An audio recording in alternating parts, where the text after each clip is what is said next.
रश्मि की उम्र यही कोई 20-22 साल की होगी। 2 साल पहले बस दुर्घटना में उसके माता पिता का देहांत हो चुका था। उसका इस दुनिया में अपना कहने वाला कोई भी नहीं था। रश्मि को पढ़ने का बहुत शौक था। उसके पिता उसे कलेक्टर बनाना चाहते थे।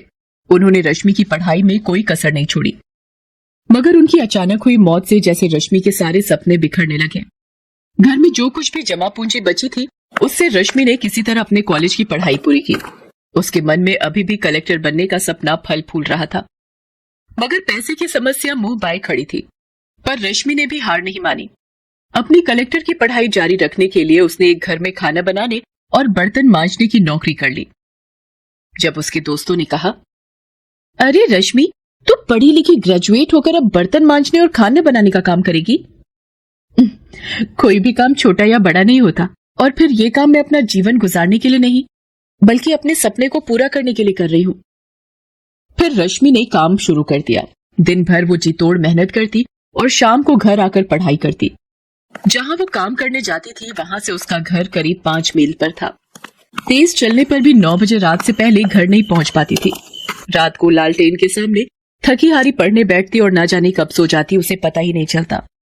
उस पर इतना जी तोड़ काम करने के बाद भी उसकी कमाई इतनी नहीं हो पाती थी कि वो तैयारी के लिए सारी किताबें खरीद पाती। कोचिंग करना तो दूर की बात थी।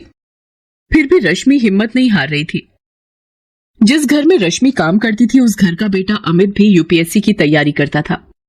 एक दिन काम करते हुए रश्मि ने अपनी मालकिन से पूछा, माँ जी, क्या अमित भैया भी यूपीएससी की तैयारी कर रहे हैं?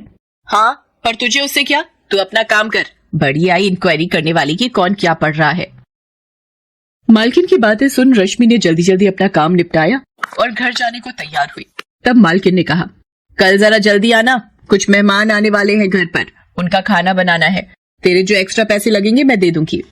माँ जी, मुझे पैसे नहीं चाहिए। अगर अमित भैया की पुरानी यूपीएससी की किताबें मुझे मिल जाए तो बड़ी मेहरबानी होगी। तभी अमित वहां आ जाता है। रश्मि की आखिरी बात उसके कानों में पड़ जाती है।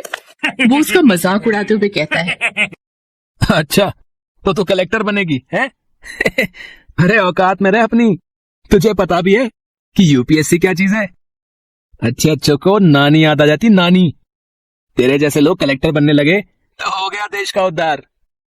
अमित की बात पर उसकी माँ भी जोर से हंस पड़ी। रश्मि दुखी मन से वहां से निकल पड़ी। इस बात ने उसे थोड़ा दुखी तो किया, मगर उसके हौसले को तोड़ नहीं पाई। चाहे कितना भी मजाक उड़ा ले मेरा, मैं तो अपने सपने को पूरा करके ही दम लूंगी। आज से मैं 10-10 घंटे पढ़ूंगी।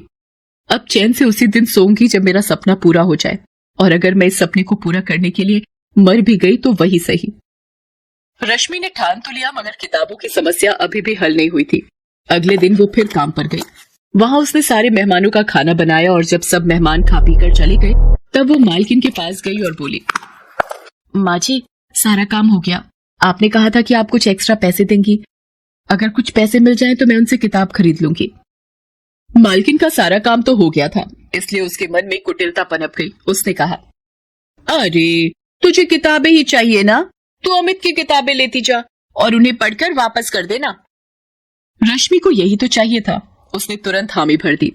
फिर उसकी मालकिन ने अपने बेटे अमित को बुलाया और कहा, बेटे, इसे अपनी कुछ किताबें दे दे, ये 2-3 दिनों में उसे पढ़कर वापस कर देगी। माँ के कहने पर अमित ने अपनी कुछ किताबें लाकर रश्मि को दे दी। इसके बाद तो जैसे ये सिलसिला ही चल पड़ा। मालकिन रश्मि से मनचाहे काम करवाती और बदले में उसे कुछ किताबें पढ़ने को मिल जाया करती थी। मालकिन को इसमें अपना फायदा नजर आता था। उधर किताबें मिलने से रश्मि में एक नया जोश भर गया। अब वो दुगने उत्साह से अपनी तैयारी करने लगी। अमित की वो किताबें जो अलमारी में रखी धूल खा रही थी, उनके भी भाग्य जाग गए। एक दिन मालकिन ने काम करते हुए रश्मि से पूछा, क्यों रश्मि, तेरी पढ़ाई कैसी चल रही है? अब तो तुझे किताबें भी मिल रही हैं। रश्मि कुछ बोलती इससे पहले ही वहां अमित आ गया और बोला, अरे इसकी पढ़ाई कैसी चल रही होगी? सारा दिन तो ये यहाँ रहती है, पढ़ाई क्या खाक करेगी? क्यों रश्मि, तुझे पता भी है कि इस परीक्षा में कितने पेपर होते हैं? हाँ भैया, मुझे पता है कि इसमें कितने पेपर होते हैं। मेरी तैयारी दोनों पेपरों के लिए पूरी है। अच्छा, तुम मेरे एक सवाल का जवाब दो कि खजुराहो के मंदिर का निर्माण किसके शासनकाल में हुआ था? अमित की हवा निकल गई। उसे इस सवाल का जवाब नहीं पता था। क्या हुआ भैया, ये तो बहुत मामूली सा सवाल है, आपको इसका जवाब नहीं पता क्या? अमित कुछ नहीं बोला और चुपचाप वहां से चला गया। आज रश्मि ने अपनी सारी बेइज्जतियों का जवाब एक झटके में दे दिया था। रश्मि पूरी लगन से अपनी तैयारी करती रही। उसने पूरी परीक्षा का सिलेबस परीक्षा से 2 महीने पहले ही खत्म कर दिया। निश्चित समय पर परीक्षाएं हुई और रश्मि ने आसानी से प्री एग्जाम निकाल लिया। उधर अमित अपनी तमाम कोशिशों के बावजूद भी इसमें सफल नहीं हो पाया। रश्मि ने प्री की अपनी सफलता की बात किसी को नहीं बताई।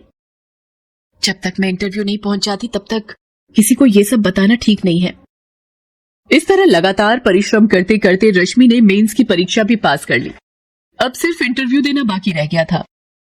इंटरव्यू से एक दिन पहले, देख रश्मि, कल अमित का जन्मदिन है, काफी सारे मेहमान आने वाले हैं, तू जरा जल्दी आ जाना। लेकिन माँ जी, कल तो मेरा आना मुश्किल है, कल मेरी आखिरी परीक्षा है। हाँ, बड़ी आई परीक्षा देने वाली, जितना बोला उतना कर।